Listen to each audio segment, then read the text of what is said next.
Real Country 1430 AM and 107.3 FM WRDN. I'm Brian Winnekins at World Dairy Expo. Thank you to UtterTech, also Dairy Farmers of Wisconsin, Ashley Gaussman, our BASF representative in Northwest Wisconsin, Wisconsin Credit Union, and Mycogen Seeds. Matt Carl's your representative in Northwest Wisconsin. With Dr. Mark Stephenson, he's Director of Policy Analysis with UW-Madison. Talk a little bit about the dairy markets today.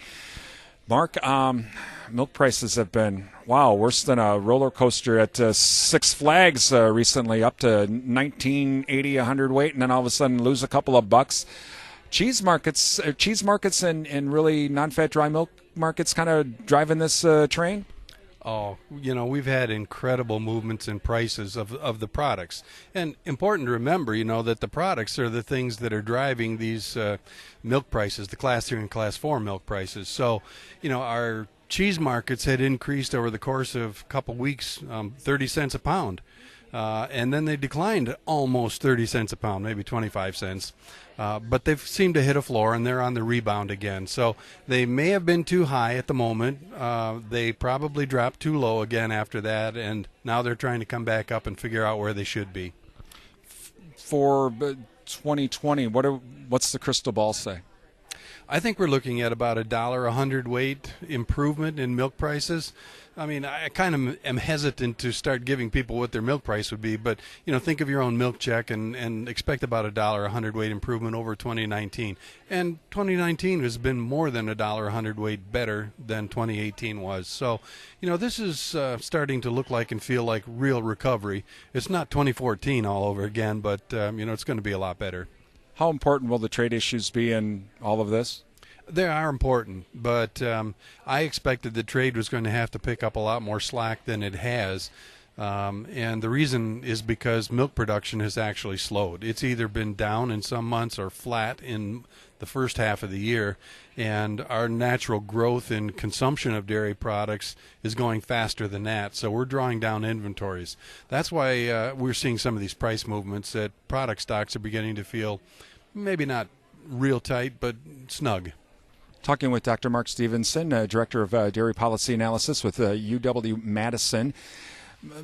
Dr. Stephenson, there was during the Secretary Sonny Perdue's visit yesterday, there's been a lot of talk about the Secretary, saying, maybe these smaller dairy operations, they're just not going to be around anymore.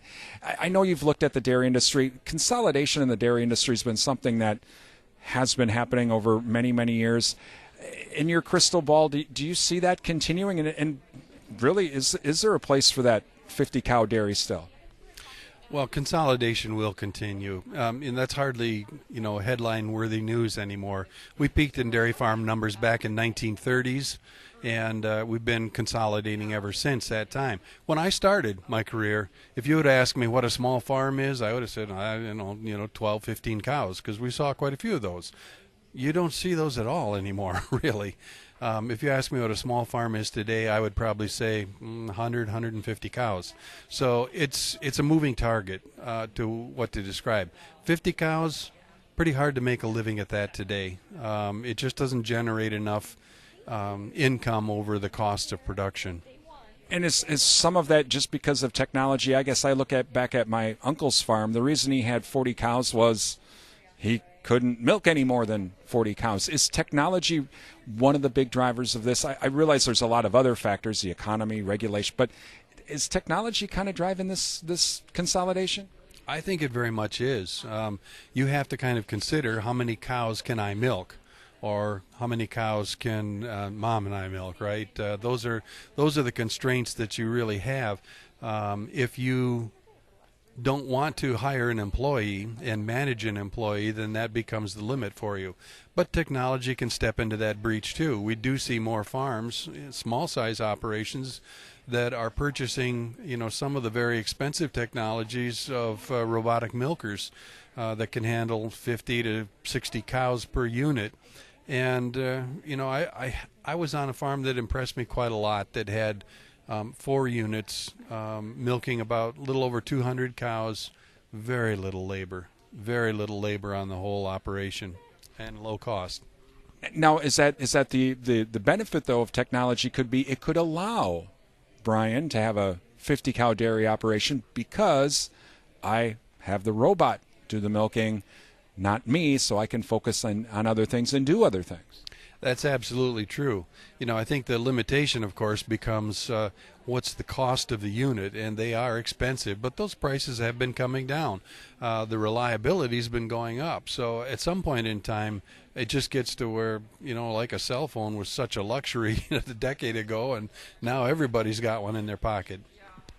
Well, Dr. Stephenson, again, enjoy the rest of Expo. Thanks for joining us. You're very welcome.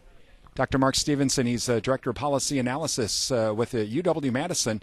From World Dairy Expo, I'm Brian Winnikins for WRDN.